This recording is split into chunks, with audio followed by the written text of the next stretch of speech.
Welcome to Sheela kitchen అండి. ఈరోజు ఈ మటన్ కర్రీ స్పైసీగా టేస్టీగా చేశానండి, మన తెలంగాణ స్టైల్లో. దీని ప్రాసెస్ ఎలా చేశానో చూపిస్తానండి, చూడండి. ఫస్ట్ ఒక ఆనియన్ అయితే తీసేసుకున్నాను. దీన్ని రెడ్గా అయితే ఫ్రై అయితే చేసుకున్నానండి, గోల్డెన్ కలర్లో ఇలా వచ్చేయాలండి. అప్పుడే గ్రేవీ అనేది చాలా బాగా వస్తుంది. తర్వాత అల్లం పేస్ట్ తీసుకున్నాను. ఇవి రెండు మంచి బ్రౌన్ కలర్లో అయితే వచ్చేయాలా. నూనె అయితే ఎక్కువ పోయొద్దు, మటన్లోనే వెళ్తుంది, కొద్దిగానే పోయాలా. ఇవంతా మంచిగా బ్రౌన్గా అయితే చేసేసుకోవాలండి.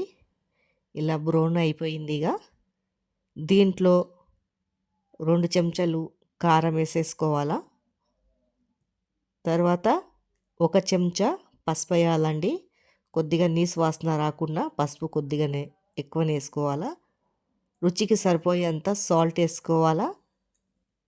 తర్వాత 1 చెంచా ధనియాలు వేసుకోవాలా. మసాలాలన్నీ మంచిగా ఫ్రై అయితే చేసేసుకోవాలా నూనెలో. చూడండి, ఇలా మంచిగా ఫ్రై అయితే అయిపోవాలా. తర్వాత మనము మటన్ అయితే కడిగి పెట్టుకోవాలండి. నేనైతే ఒక 1/2 కేజీ మటన్ అయితే తీసుకున్నాను. ఈ మటన్ వచ్చేసి దీంట్లో వేసేసుకోవాలండి.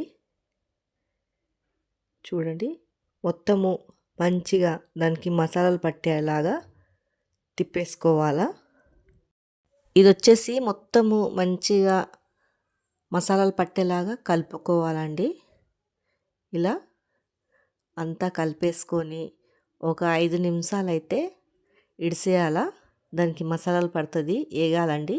కింద మాడిపోకుండా కలుపుకోవాలండి. ఇలా చూడండి, ఒక 5 నిమిషాలు ఇడిసేస్తే మసాలాలు మంచిగా పడతాయి దానికి. చూడండి, ఇలా మొత్తం మసాలాలు పట్టేలాగా కలుపుకోవాలా. అప్పుడే మసాలాలు అనేది మటన్కి మొత్తం పడుతుంది. తర్వాత దీంట్లో నేను టమాటాలు అయితే 3 తీసుకున్నానండి. సన్నగా చాప్ చేసుకున్నాను. దాంట్లో కల్లేమాకు వేసుకున్నాను కొద్దిగా. ఇదైతే వేసేస్తున్నానండి. ఇక్కడ వచ్చేసి ఇది మొత్తం మంచిగా ఒక 5 నిమిషాలు ఉడకనీయాల.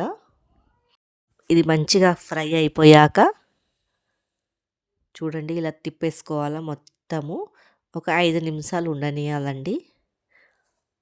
దీంట్లో కూడా మంచిగా టమాటాలన్నీ బాగా అయిపోతుంది. తర్వాత మనం చూసి ఎంత నీళ్ళు కావాలో అంత వేసుకోవాలా. ఎక్కువ నీళ్ళు మాత్రం వేయొద్దండి, మోతాజుగా వేసుకోవాలా. చూడండి, ఇలా నేనైతే అందాజాగా వేసుకుంటున్నాను.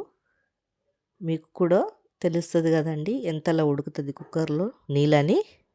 అలా వేసుకోవాలా. తర్వాత ఒక 7-8 విజిల్కి అయితే పెట్టేస్తున్నాను.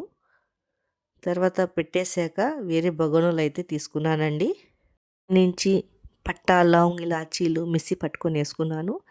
చికెన్ మటన్ మసాలా 2 కలిపి వేసేసుకున్నానండి.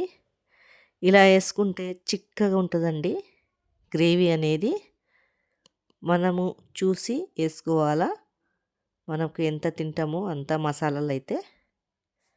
తర్వాత ఇది కొద్దిగా స్లో మంట మీద మూత మూసి పెట్టేయాలండి ఒక 5 నిమిషాలు. చూడండి, ఇలా పెట్టేస్తే గట్టి పడిపోతుంది, చిక్కదనం వచ్చేస్తుందండి కర్రీలో. ఇలా చాలా బాగా టేస్టీగా అయితే అవుతుంది కర్రీ అయితే. మటన్ మసాలా కర్రీ అండి. అన్నం ఎమ్మడైనా చపాతీలు ఎమ్మడైనా చాలా బాగుంటుంది. తర్వాత కొద్దిగా కొత్తిమీర సన్నగా తరిగి వేసుకోవాలా. చూడండి, వేడి వేడిగా మటన్ మసాలా కర్రీ అయితే రెడీ అయిపోయింది. మీకు ఈ కర్రీ నచ్చినట్లయితే కామెంట్ బాక్స్లో కామెంట్ అయితే చేయండి.